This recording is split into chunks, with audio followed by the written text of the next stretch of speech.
final edition of the Inside Furman Athletics with Jason Donnelly, our Ask the AD session, and we are going to get to some fan questions here in just a moment. What is, in your mind, let me just throw a few questions of mine at you before we get to these. What's your top priority right now as we start looking forward? How about that one? Well, top priority right now is closing out Timmons Arena. And I think most people might know that, but we're in a really great position thanks to a leadership gift from Ravenel Curry. That got us off the ground in terms of where we needed to be to get above a 50% threshold in terms of funding, because this process has been going on for a long time. And what I mean by that is that the Timmons fundraising process, with support from the president, from the board, our donors, we've got to get it over to the goal line. And so from my top priority for me, that I can't relax until this is done, is getting this funded. And fundraising is not a science; it's an art. It's something that takes time, and you don't control the outcome. You have to just go through the process, and you got to trust the process to get here. So, one big part of that is the fundraising push to get it over the goal line, so we can approve the project from a financial standpoint. The second part of that is then also the continued work on design, development, construction, the budget. So I've got one staff member, Erin Wissing, who's leading our fundraising effort when it comes to that, meaning she and I are in tandem and working on that daily. Got another staff member, Erin Mays, who oversees all of our operational elements and all of our construction. She's working on that. So the 10 o'clock meeting today is to talk about the design, the budget, the construction, all those things that go into that with the architect, with the designers, the construction team. Third part of that is going to then be the process of determining all the displacement and all the different things that will take place when we're under renovation, which is really the process we're going to take on now, which is going to be everything from where do we practice, where do we play, how do we handle situations, how do we work through different things along the way, which will really be Drew Ingraham, who's our senior associate AD, who works with basketball, men's and women's basketball. He'll be focused on that. But then in addition to that, it's going to be an outline on season ticket holders and sales and suites and all the different things that need to take place. And a lot of that's going to take place this summer. So when you talk about what's top of mind for me, I think in order to be successful in this area, you just got to come to work every day to focus on that. I think secondary to that is going to be the work with all of our programs in terms of just making sure where they are, what they have, in terms of what their needs are, from a staffing standpoint, from a scholarship standpoint, from a funding perspective, all those different things will definitely be all of the teams across the board. And that's all 18 of them. And that's something that when you get to the summertime, you're going to spend time really evaluating, assessing, having the conversations, strategizing, putting the plan in place for next year will definitely be a part of that. And then the third part of it, we've got to continue to focus on I'm looking out to the stadium. I can see the Greenville Triumph are a big part of what we're doing now. They're here and they're competing, and it's a revenue driver for Furman. We got to continue to think about how we grow when it comes to revenue generation, how we grow when it comes to fundraising, how we grow when it comes to scholarship allotment, all those different things, how we grow when we talk about sports profile. We are 18 varsity sports right now. I'm a believer we could be more. I think we can help impact the university with added teams, and it's something that we need to discuss with our leadership, with our board. But it's something that when you're in the thick of it in the middle of the year and you're trying to make plans about what you're doing next, it's really difficult to get people to say, let's stop, pause, and think about where we're going to be 2 years from now, 3 years from now. So a lot of that's got to take place during the summertime. So that's where my head's at. And then the final piece of that, which is always top of mind, but it's really something that's a great chance to recalibrate during the summer, is to really think about and talk about the student-athlete experience. We use the exit interviews that we have with our seniors. We do the follow-up that we have with our teams. I'm planning on meeting with the captains of each of our teams as they return, both in the summer and the fall, just to talk about the student-athlete experience in terms of the challenges that they go through, which it is a challenging environment for them academically and socially and all the different things they go through competitively, but to make sure that value experience is what it is. I do get feedback from the seniors who graduate, and they share it with me, and they've had phenomenal experiences, but each generation of students different. So as you're graduating successful classes, you got to look at the freshmen coming in. Their mindset in terms of where those things are and what they're doing changes over time. So supporting that. So we're going to put a lot of time and emphasis also into our SAC leadership in the next year. With some really good feedback from the leadership there in terms of things we can do even better. And just one little thing, we had this amazing dodgeball tournament just a few weeks ago, and I was not wise enough to participate. I did participate, which I would class as unwise. But we had our strength coaches out there and our trainers out there, and we had Rob Carson out there, and we had a lot of fun with our different teams. But it was a student-driven thing that was a lot of fun. We got to keep doing fun things to make sure they're having that great experience that they enjoy being a part of Furman Athletics. I know we've only got about 20 minutes left in your allotted time, and we need to get to the fan questions. But the other unknown piece to all of the NCAA puzzle right now is what we've referenced on and off throughout our visits in this athletic year, and that is what is the future of the NCAA going to look like with possible expansion in the Power Fives again, and the evolving NIL and all of that stuff, and Furman's place, the Southern Conference's place, FCS football's place in what that future looks like. And you can tell me, I get the idea that right now it's still very much up in the air. Yeah, best way to say it is very much up in the air. What I am excited about is that the NCAA has hired a new, CEO president, Charlie Baker, who comes from being the governor of Massachusetts, who's now heading the NCAA. And I think the political appointment, in terms of having someone that has the ability to work with Congress, shows where the NCAA is right now. That there's a lot of things from the top down that need to be covered in terms of legislation and different things like that. I think everything right now is very much up in the air, but I also think it's going to be a slow process to change. And what I mean by that is that I think the fundamental elements of what the NCAA is in terms of how we govern and how we do things are there. I think the bigger topics, even more so, is actually going to be revenue sharing, student athletes becoming employees. A lot of these things are being driven through litigation or being driven through antitrust or whatever those different concepts are that are being handled from the very top of the NCAA, then how they filter down to the different conferences. I think right now that we're actually in a period of wait and see to see where all this goes. I think the topic that's out there that is the most interesting right now is probably the vulnerability of the ACC, the vulnerability of the Pac-10, the vulnerability of a Big 12, that you've got these 5 super conferences and they might not all make it. They might change in terms of where they're going to be. But you get the SEC and the Big 10 who are very solid and could continue to grow into mega conferences or where those is. But the storyline around the ACC is very interesting. And the reason the storyline ACC is interesting for us is because it affects us regionally. It affects us in terms of where we are and all those different things. I think for the short-term foreseeable future that you're going to see an athletics model that's a lot like we are right now. I don't think you're going to see in the short term any major changes when it comes to FCS football or when it comes to the model that we have. But I do think over the next 5 to 10 years, we're going to see some changes in the college athletics model that may become more it may look a little bit more like professional athletics, in some ways, in terms of some of the things that are out there.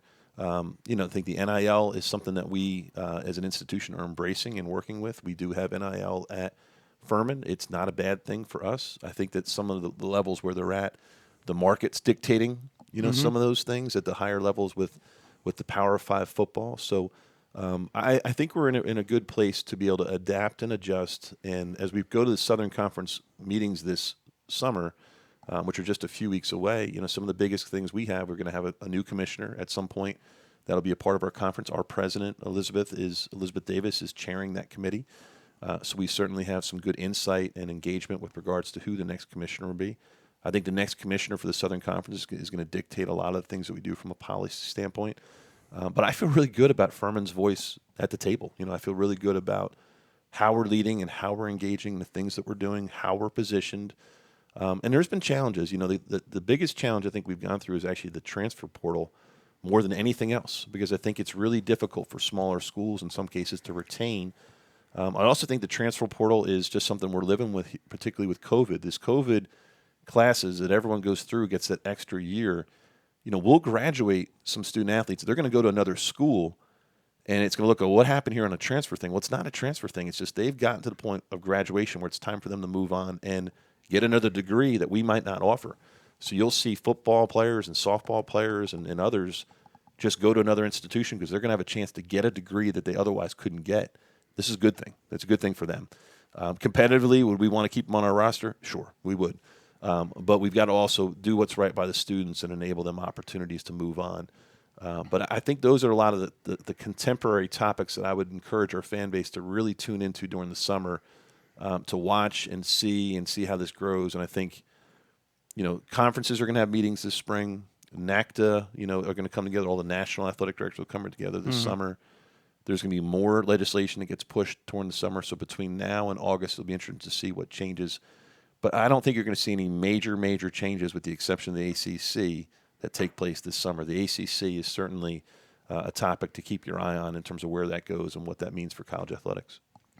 Ready to get into the fan questions? Yeah, happy to get into fan questions. And if you're tuning in for the first time, what we like to do here is open this up.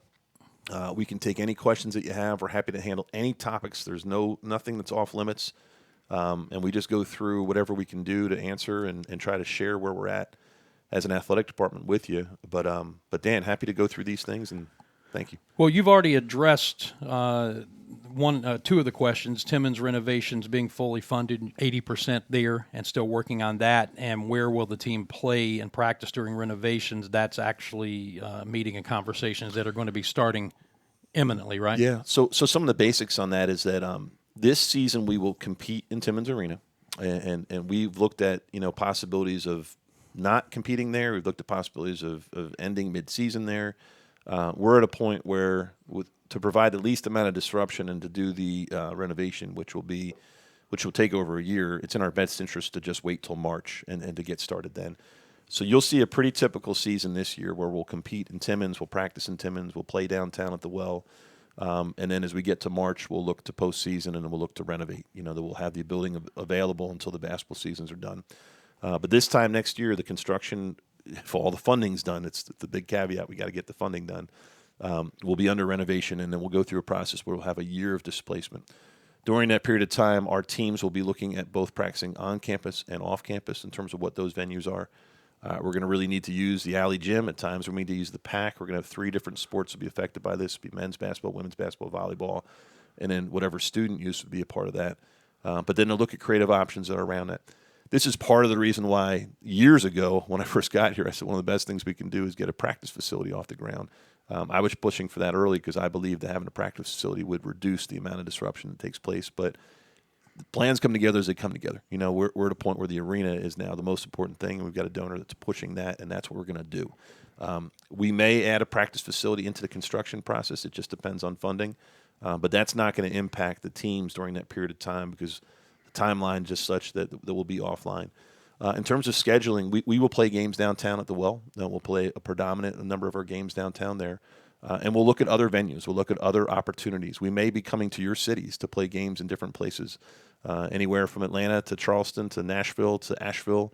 There may be some unique opportunities that people may not expect and may not see coming, but different things we may do. We may also look at different venues that are close to campus. So it's going to be a very interesting year. I went through this year in 2018 when I was working at Villanova. We had a renovation of our arena. And at the time, we're like, man, this is going to be disruptive. Well, we had a great season. We played in our secondary arena downtown. We played in multiple different cities. We played some games, all throwback games in the old arenas where we had limited capacity, where it was just like, we're going to do something different. That was a lot of fun. And that team wound up winning a national championship. So for as much as people worried about disruptions, the team was able still to push through and do the things that they needed to do.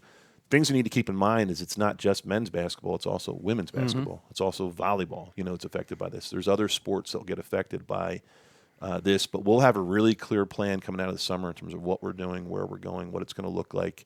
And the intent is to keep the fan base together. We want to find as many opportunities for our fans to stay connected, and then our plan would be to open the arena the following summer so that the team can get in there and practice and do those things they need to do and get ready for an opening season in the fall of 2025. And that's all provided we finish our fundraising. Right. So all those plans are contingent upon successful fundraising. Aaron.wissing@furman.edu if you want to find out where to send your check. Yeah. You can do that right now. And in all seriousness, Dan, part of this process, I would say to our fan base, is to consider as you look ahead opportunities to support this project. And there will be the opportunities tied to season tickets that will be a part of that. So there will be an opportunity for everyone to participate at the level that they feel comfortable participating. And getting community support on something like this is really important. I'm participating as well. in terms of where I'm at. I'm supporting this project. I support the scholarships that we have and to support this project because we've got to all get behind this and find ways to support it. All right, a couple of other basketball-related questions that were submitted. Will there be another Greenville Winter Invitational at Bon Secours this year? The answer to that is, as of today, yes. We have had conversations both with the Bon Secours Wellness Arena, with our partners there, with Clemson, about playing there. The challenge for us is getting someone to play us. I know sometimes in scheduling, people are like, how can it be this hard? It really is that hard. Our associated coach, Jeremy Groh, who does the scheduling for men's basketball, has jokingly said, I'm going to keep a list of everyone's responses to what they say when we talk about playing. And when you're really good, and Furman is really, really good, teams respectfully decline. They don't have to play you. And so getting opponents that will consider playing us is a big, big challenge. And part of it is also the metrics that are created in the new net. So you got quad 1, quad 2, quad 3, quad 4. If you're a quad 1 team, you're not really incentivized to play Furman. It doesn't do you any good to play a team that's potentially a quad 2 or a quad 3. They could play a quad 4 and have a larger margin of victory, and they're going to get more net points in there. So our staff studies this, and they look at this when it comes to scheduling. I know people will say, have you reached out to this team? Have you reached out to that team? The answer is yes. We have reached out, and the answer predominantly is no. So we've got to get people who are willing to play us. We've got to get people that see the value. Our staff works incredibly hard at scheduling. We've got a good plan for what it is. I think you'll continue to see a lot of home and homes, a lot of strategic games that are there. But we do view the Greenville Invitational as opportunity, not just in the short term, but over long term, to attract national talent. We've had some conversations with some outside parties about growing that event and making that something really special. Some of that's tied to TV, some of that's tied to sponsorships, all these different things. But the short-term answer is yes, we're planning on that, and we got to determine the opponent. It won't be Clemson. It's just not where we're at right now in terms of competitively. We've got a great relationship institution to institution, but that game's just not going to happen in this next year. We're going to keep pushing forward in terms of where we are and what we do, and that's great. We just want to continue to grow what we do in terms of what it's going to be, but it's opponent to be determined at this point. Right. Well, one of the comments I saw as we were putting this together was, boy, if we only had somebody who had an in with, Villanova to get us a home and home. Well, I'll tell you, word easier for word. said than done, right? So when I got here, one of the first calls I made was to Villanova to talk about this, and they're like, JD, we love you. We're not doing it. And the reason they said it, and I teased Bob about this, is that Furman went to Villanova and won. Right. And no one did that. No one would go up there and get a win there. I mean, I could count on the fingers of my hand number of times that people won in the pavilion at Villanova. And it's a great credit to Bob. It's a great credit to the program. And at some point they'll play us. I mean, at some point we'll be able to get that game where things level out. The other thing that everyone needs to know also, so I'll give you an example for Villanova. They have a very challenging scheduling matrix, which they've been tweaking as well, that they have conference schedules just like we do. And they also have Big Five, which is Philadelphia Big Five, which they're making some adjustments on that, so they have less games. But that's been every year 4 games there. They've got national TV games. They've got event games that you have.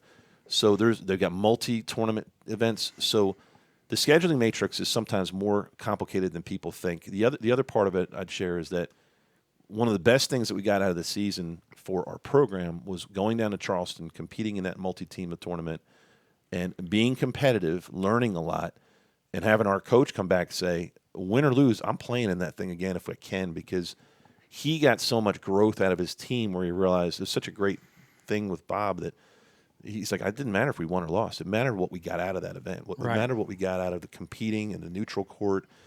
Those experiences prepare you when you get to the NCAA tournament. When you get to the NCAA tournament and you're getting on the floor with Virginia, you're like, we've played on neutral courts at this amount. We're not worried about this, because the home and home aspect of it is what makes it challenging. Like when we go play an SEC game, and you've seen this, we've gone and played at Alabama and Auburn, and then all of a sudden the whistle's going the wrong way, and it's hard to handle for a coach, is that you're playing on another court with another conference's referees. That makes it challenging.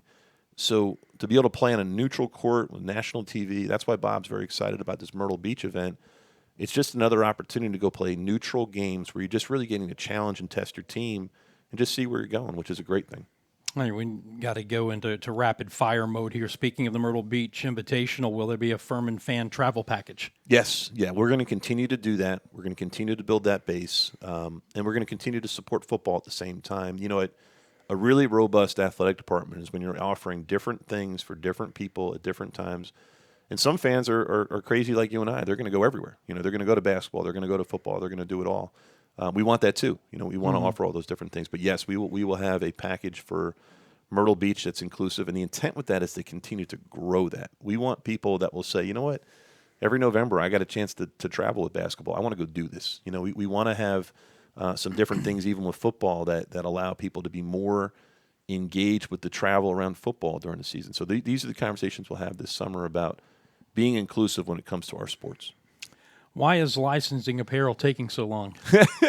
You saw that one, right? Yeah. So I called our staff about it, and I asked the same question. So why is this taking so long? The reality, and Drew Ingraham is our senior associate AD for external. He said, call him if you have any questions on this directly. There's legality to it. There's process to it. They're trying to get it right. Some of it's tied into NIL. You know, it's an opportunity also to benefit student athletes. So you use the example, if your system is up and running and you're able to have Bothwell and Slauson and Ryan Miller jerseys and you're able to do these things that you can do, is that there's one part of it that is institutional, that's equipment, that is, you know, the standard process. That's one. The other part of it is how do you engage the students and try to really get it right and have it be beneficial to them. So they're working through a process of that where they anticipate by the start of the new academic year, they've said roughly August. They said, well, don't tell me August if it's not August, but by the time we get up for the next school year, that a lot of these different apparel will be ready. But I will tell you that the reason it's taking so long is that they're just trying to get it right. And Drew said, please tell them to call me if they have any questions. And I said, Drew, we keep getting this question. And I've got the same question. Why does it take so long? You know, what do we need to do to get this done? And they're just trying to get it right. All right, 3 minutes left. Yeah. Very quickly. Next big project for Furman football.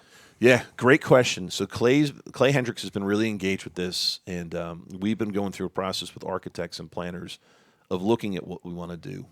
There's two big things that are out there. We've talked about doing an end zone project. An end zone would be a project that we'd look at the old field house where the team has locker rooms and such, and a renovation of that space, which would include an additional weight room, which would include workout space, which would include some meeting space, locker rooms that would be needed from game days, and also a space, kind of a reception space that we can have for both teams when the football team's not using it. Like we need a student-athlete space, a lounge of sorts, and also a space that our football alumni can use on game days that would overlook the field and would be really nice. So we've got architects working on that, and we're open to a fundraising process on that. And the reason I say that is that these projects, they don't have any teeth into them until someone says, I'm going to invest in this and get this off the ground, which is very similar to Timmons, is that you can imagine anything you want to do, but unless you got the money to do it, they don't happen. So we're going to talk a little bit about that with our football alumni. I've shared with them that once we get through Timmons, we can start to look to take that on. That's one thing. Another thing that Clay is interested in is actually like an indoor-outdoor facility that would shield him from the elements when we have challenges when it comes to rain or weather or lightning, things like that. And some schools have started to put these things in as well. It's kind of a pavilion type of structure that would oversee a field.